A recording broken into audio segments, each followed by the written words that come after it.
Estamos aqui no auditório da ARI, Associação Rio Grandense de Imprensa, na companhia de dois dos maiores repórteres no que se refere à cobertura olímpica. E já que o assunto é a Olimpíada, eu gostaria de saber qual é o momento olímpico mais marcante da vida deles. Zé Alberto Andrade.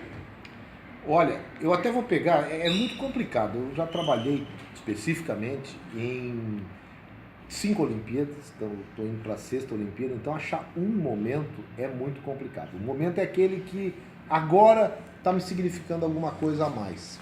E o agora é um momento de tristeza do esporte mundial com a morte do Muhammad Ali. A primeira Olimpíada que eu cobri em loco foi a de Atlanta em 1996, Olimpíada do Centenário, tudo. E o Muhammad Ali, já sofrendo mal do Parkinson, um dos maiores atletas de todos os tempos, não só por ter sido um boxeador, o maior boxeador de todos os tempos, mas como cidadão, como vida de esporte, de ídolo, ele tem uma grandeza muito grande para os americanos e para o mundo como um todo. Ele foi escolhido e foi lá acender a pira olímpica. Foi uma cena assim marcante, emocionante, parecia que nada mais podia ser tão emocionante naquela Olimpíada. Muito bem. Passados os jogos, veio a final do basquete, lá no último dia dos jogos, a final do basquete masculino. Os Estados Unidos tinham o Dream Team 2, que era o que sucedia o de Barcelona em 92, contra a Iugoslávia, que era a maior potência europeia, mas que não tinha como ganhar dos americanos. Uma festa americana para encerramento da Olimpíada, tudo legal. E eu estava no ginásio, muito menos para cobrir o jogo, porque aquelas alturas, aquele jogo, embora valesse a medalha de ouro, ele já, para cobertura, ele somava pouco. Não tinha mais a seleção brasileira, o Brasil estava buscando ouro, era no basquete feminino. E eu fui, eu me lembro que o Sérgio Boas, meu colega, estava comigo, já era quase que uma fase de desmobilização da cobertura. E no intervalo do jogo, passamos os boletins, entramos na transmissão, e no intervalo do jogo fomos comer um cachorro quente, tomar um lanche. E dali a pouco o ginásio, que tem toda aquela coisa assim da música, os americanos trabalham muito bem isso, a Olimpíada trabalha bem isso.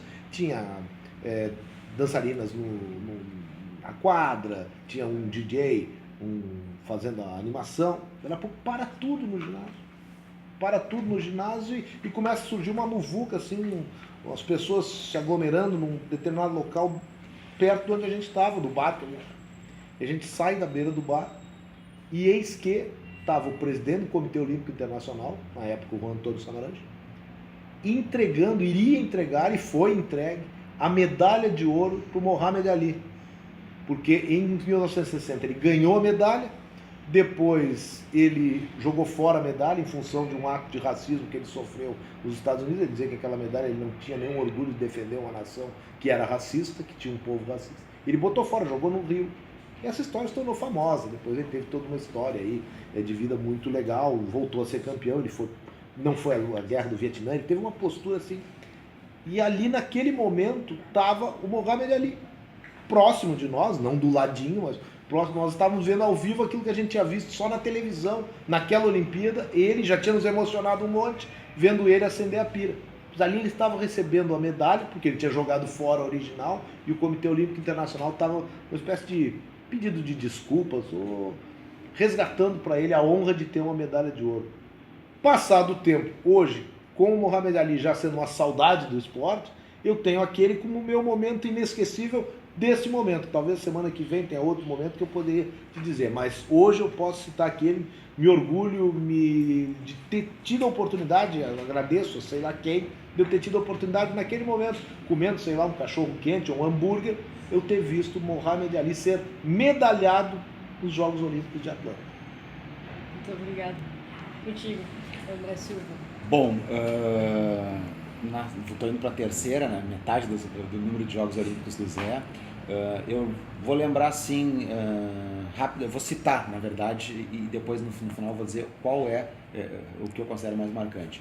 Ter visto o Usain Bolt correr em Pequim em 2008, sentado assim, sei lá, na posição de imprensa, a gente ficaria a 50 metros da linha de chegada, é algo que depois tu começa a pensar, pelo tamanho que o cara é como atleta, o que significou isso. É uma coisa que eu não esqueço e lembro bem da prova, inclusive de ter visto, não foi o 100, inclusive, foi a prova dos 200 metros. numa noite anterior, no mesmo estádio em Pequim, o choro de Fabiana Müller por suas varas terem sumido e ela não poder concluir a sua prova do salto com vara. Agora, aquilo que mais me agradou, que mais me deu prazer em trabalhar e em transmitir numa Olimpíada, foi um jogo que não valeu medalha, em tese, porque a partir dali o Brasil se tornou campeão, que foi a quarta de final do voleibol feminino em Londres, em 2012, onde o Brasil devolveu para a Rússia a derrota de 2004, um jogo que ele cresceu e a transmissão foi crescendo em função do jogo, né? E é aquela coisa assim que eu às vezes escuto em casa a gravação, por saber que o jogo foi legal, por saber que o trabalho foi legal, e depois, e aí junto com o Zé Alberto eu tive na final em 2008, em Pequim, que foi o primeiro título, pela pessoa que é também o treinador da seleção brasileira, que é o José Roberto Manes, é um cara sensacional.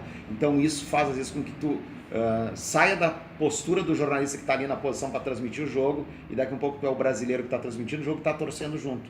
E isso acabou acontecendo naquele jogo, e isso é uma coisa que eu guardo comigo, acho que é uma recordação que eu vou ter para sempre também. Muito obrigado aí aos dois, então. E essa é a cobertura da JECS, o evento olímpico aqui na ARI. Muito obrigado.